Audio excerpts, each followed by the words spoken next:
So for me, as an artist, drawing has always been a really important part of my practice.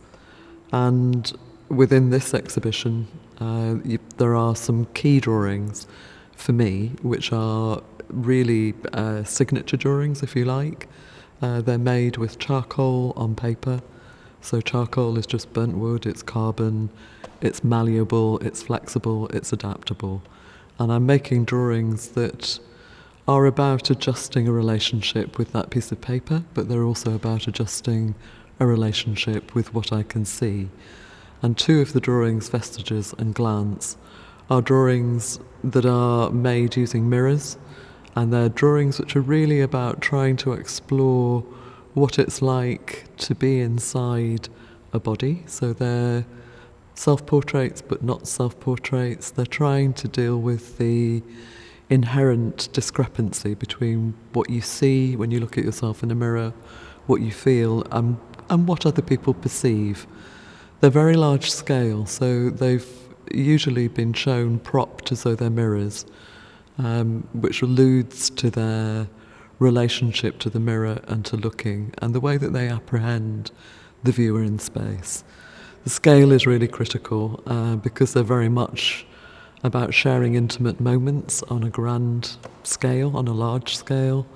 So they're very much about putting those moments of the intimacy of looking and observing on a public platform. The other drawings are from the Witness series, the other charcoal drawings, and they're from a series, second series of Witness drawings, which are about the position of an artist observing others, observing themselves, and the role of an artist as a chronicler, an observer, a witness to things going on around us. Collectively, these drawings create a sense of different expressions, different gestures, but these particular drawings are of skulls, and they come from a project working in Turkey at the Neolithic site of Asikli Höyük, and where there is the skull of the young woman who had the evidence of brain surgery. So it's a very iconic, historic moment to discover this skull because it has the evidence of very early brain surgery, and that brain surgery was carried out with obsidian drills. And though the obsidian, of course, is all over the region, it's a volcanic area, but one of the other things that was found on the site are obsidian mirrors. And for me, that seemed to be a beautiful, poignant moment about making relationships across time and space, both as a living human being to the skull from this ancient skull, but also that moment of the need of humans to look in the mirror, to see themselves. And that's an underpinning part of the practice, is to think about the role of the mirror in seeing oneself, of being witness to oneself, to others, and to thinking about its relationship in the world. So it was a really poignant project for me. The drawings were made in 2022, so they were made at a distance through lockdown. The mirror you'll find in some of the other images. So there are 3 paintings in the exhibition from the Amon sur Désir series, and they are paintings that are made in response to medieval tapestries.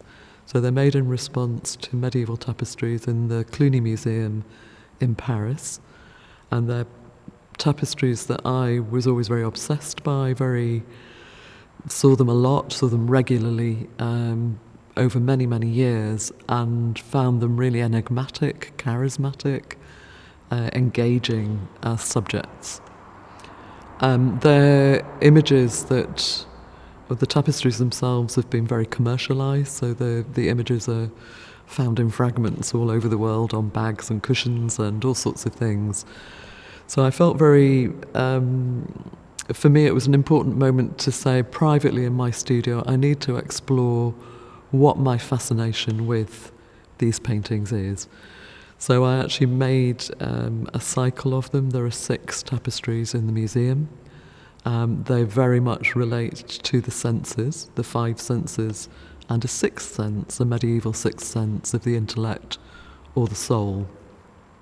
However, as I worked directly from them, which I found the critical way to actually really see what was happening in the tapestries, to see all of the fantastic iconography, the relationships between these things. They're very animated for medieval tapestries, and there are lots of relationships between a lion and a unicorn, which in Europe widely is a symbol of royal families or really important social, civic insignia. But they seem to have a narrative play between them. So I became very interested in everything that sat around these tapestries. So from medieval literature, from Beyrul to Bedier, and started to explore their origin. Fundamentally, there are lots of things that link. There are lots of different narratives, and there's a duality of narratives. So there's the representation of the iconography around the senses, the representation of the format of the tapestries, the one which depicts the 6th sense, which is a very large-scale painting and a very large-scale tapestry it's derived from, is in the format of a marriage portrait. So there seemed to be something in the clues around that to think about different relationships. So they relate, in my reading and my translation of them, to a narrative of Tristan and Iseult, very famous medieval, Middle Ages and European narrative seen through, which has been really inspirational for lots of artists, musicians, dramatists, etc. So it's for me it was a really important cycle of paintings.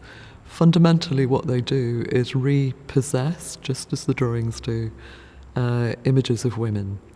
And the 2 key protagonists in the tapestries are 2 women, and they're on an island, or an island of a carpet within the verdure structure of a tapestry, where plants and other things sit on a different pictorial plane.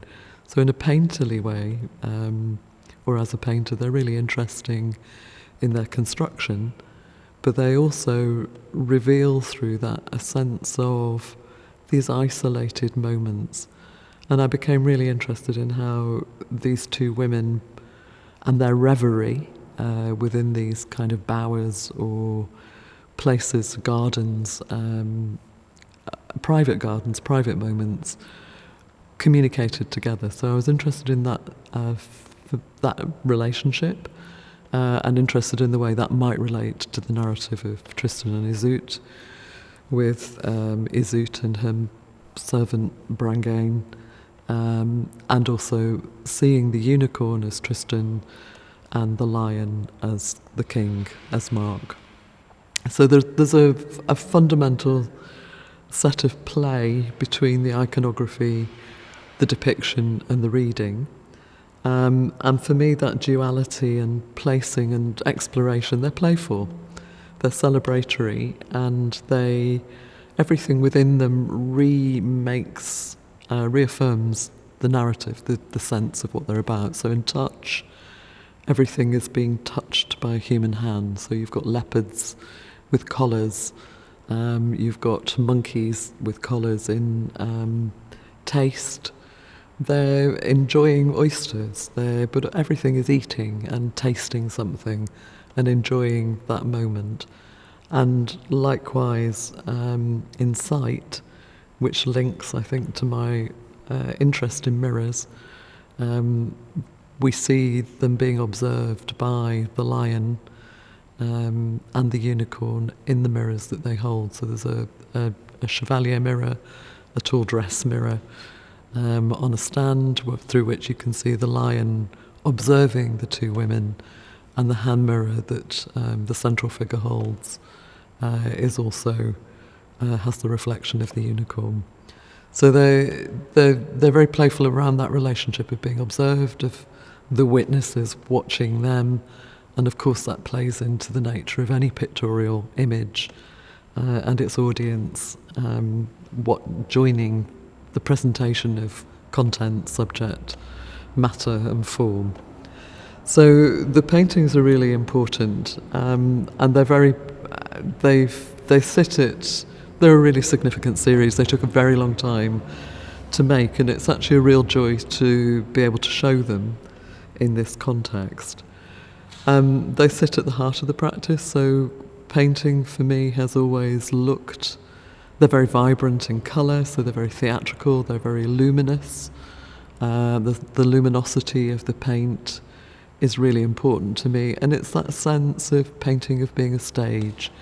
It's where we act out, or where I act out, different narratives and think about the implication of how they talk to both human stories of what it's like to be alive, but seeing that through a lens of historic narrative, through allegory, through myth, through a whole range of things. But fundamentally, as you look at them, they are holding something which repossesses, from a female painter's point of view, the female subject. So they take that stage to replay out some of these narratives with a different lens, if you like. The later paintings, so quite often I'll work from other paintings, from other narratives. So I've worked from a series of paintings. I made a whole series of paintings from a very tiny Gossart painting, which is held in the Barber Institute in Birmingham, of Hercules and Deianira. And I was interested in the myth, the shorthand myth that we know of Hercules. It's a standing myth, it's a very important one, but actually to try and unpick some of those things about the relationships with women.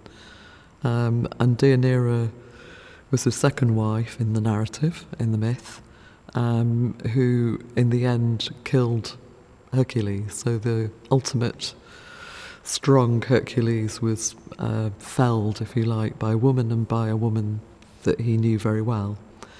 So they played out a whole sense of what that could be and how the intimacy of that relationship unfolded.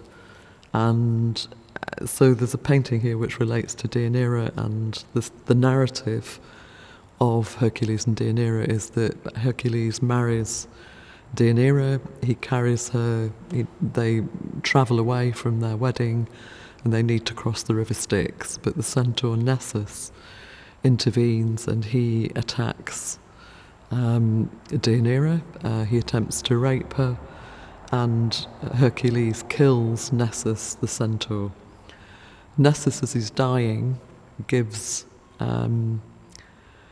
a cloth to Deianira, which he says will stop Hercules being unfaithful.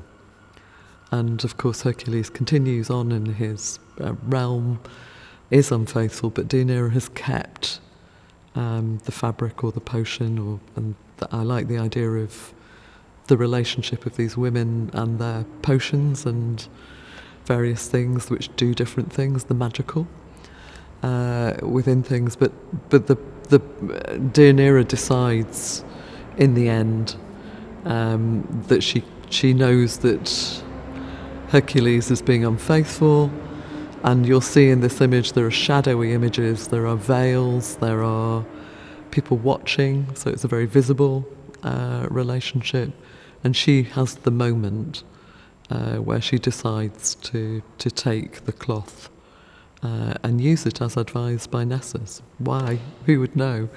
But of course it's a critical moment in that story of power, the power of Hercules, in that he dies and she is responsible for that. If I flip back, Iseult also is given a potion to make Mark the king fall in love with her. There's stories of powers of countries, kingdoms, people coming together. They relate to all sorts of things, and she uses the potion again in the wrong way, and that takes the story in a different way. So for me, they're about really catalytic moments within relationships, and really the potion or the fabric which is poisoned are about things that signify a moment of change, a moment of realisation, a moment of action taken by the female protagonists within these. So in a way they celebrate and they explore and they try to unpack something of those narratives through visual imagery. For me, the visual is really critical.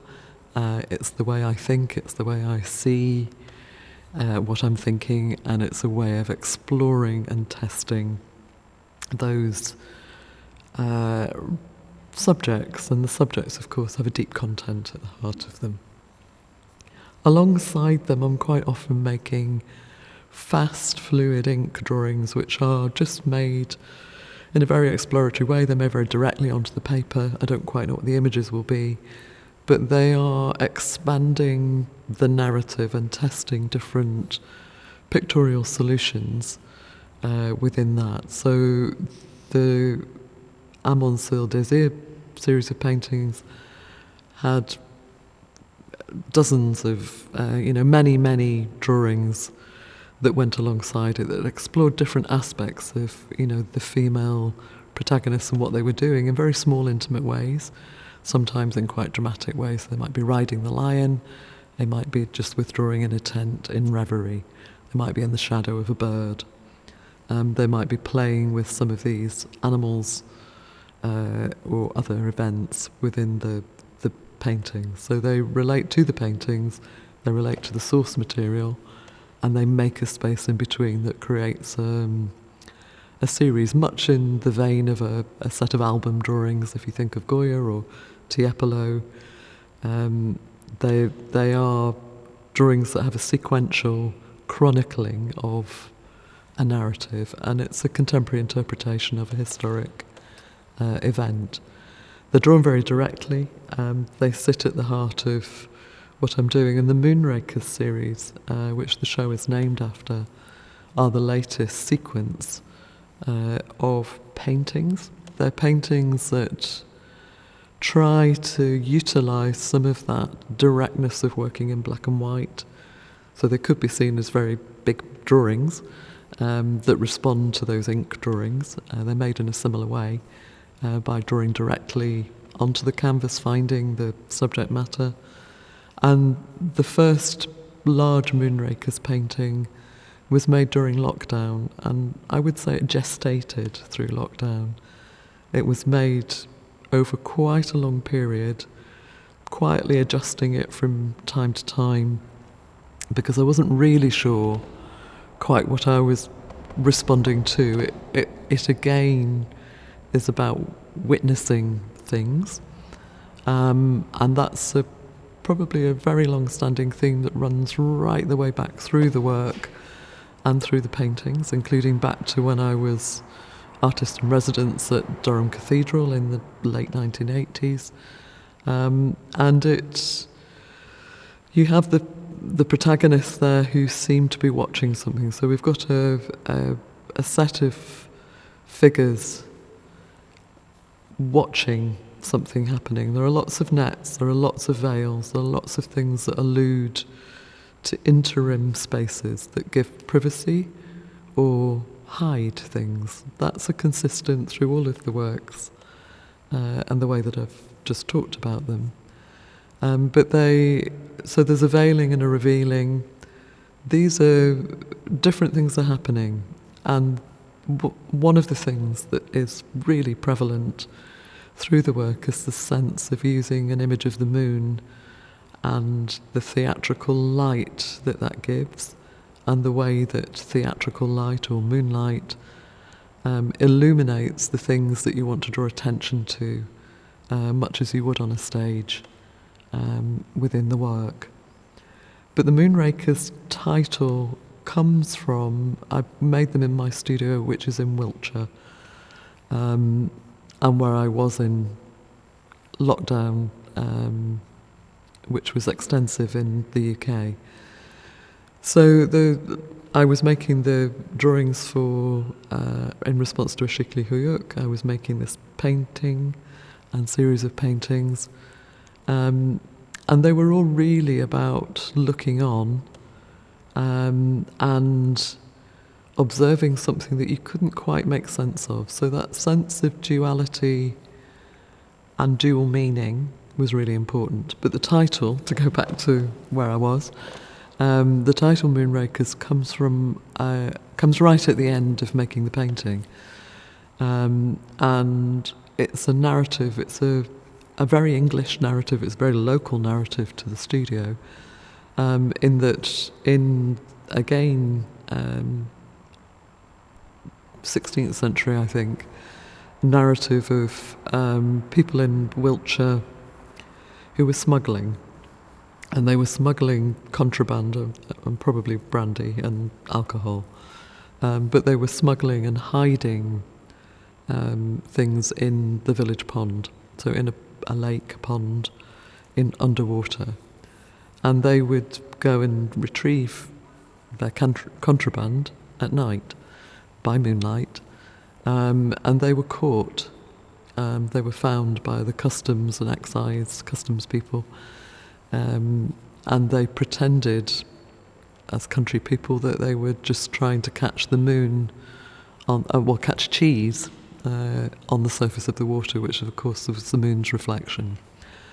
And something about what seems quite a light narrative, but if we think about what happened in lockdown and the kind of sense of, particularly in the UK, the sense of looking on, so the veiling started with images of the flu hospitals in the early 20th century, with the big influenza pandemic, and lots of images from there. And then we started to see temporary hospitals being built. We saw people making equipment, and then of course there were all these enormous contracts for safety and medical equipment. And there was something about, we were watching this extraordinary thing happen, but we were watching it from a very self-contained space. And it felt like we didn't really know quite what was happening. So, and I think we probably still don't know quite what was happening.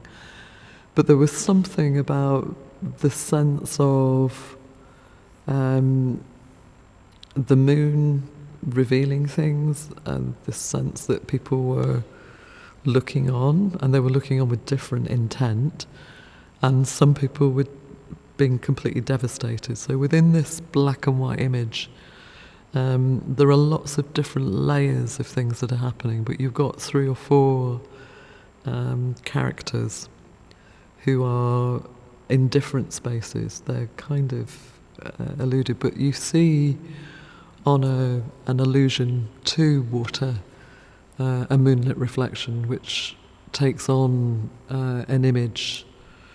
It alludes again to a skull image, so the moon reflection makes a skull, and it talks to that sense of a memento mori. It talks to the scale. I hope it touches on a reference to us all watching an extraordinary tragedy or tragic moment in our history happening, where actually life and death were very paramount in a society where we've kind of pushed that to one side. So it's got lots and lots of references. The beauty of painting and drawing is, of course, yes, talking about it as an artist gives some insights, but it's never really the full insight. And when things are, or the full meaning even, and actually the full meaning sometimes isn't really clear to the maker immediately, but they have a very potent set of references. So these images are much darker, and the 2 other images that go with them, the 2 big inky paintings, are exploring further the imagery that relates to the content that's been derived from that, and just holding on to that sense of the Moonrakers capturing the moon, trying to catch something elusive, trying to hold some information that's very elusive, but it's cyclical.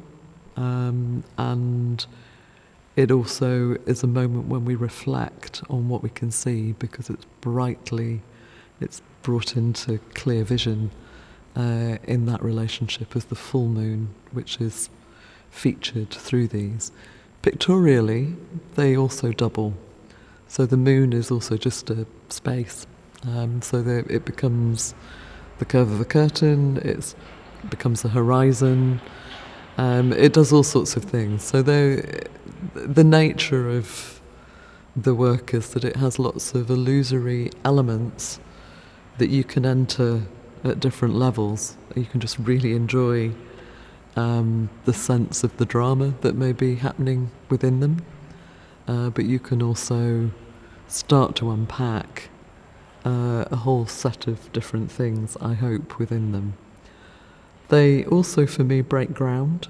They're groundbreaking for me in that they shift the capacity for working quite directly, quite quickly, in the way that I do with the ink drawings on a large scale. So they needed to be on canvas in order to get the scale. Paper isn't made in this scale. And so they test that, and that then, of course, has led to some larger ink drawings that relate to the themes within them. So drawings which reflect on or depict a sense of a moment, a critical, catalytic moment taking place, or whether it's trying to capture the moon or reflecting on the absurdity of something like a moon net or other things. They talk really to our desire to capture everything, to know everything, to catalogue everything, when of course that's actually not possible. And actually part of the wonder is that we can't do that, but the need to try is something that's deeply human. And in the end, these are trying to talk to that value of what it's like to be alive in the world, and to talk to sometimes our foibles, our follies, our deep feelings as well, and to talk to that range of expression, finding out and trying to understand what it's like to be alive in the world today. And that, for me, does need to refer to the past, because and we have wonderful relationships through painting, drawing, across cultures, across places, across time, where we can start to, if we allow ourselves to be immersed in visual imagery, pictorial imagery, the materials of making, our senses, which takes us back to those lovely red paintings, and red tapestries in the Cluny.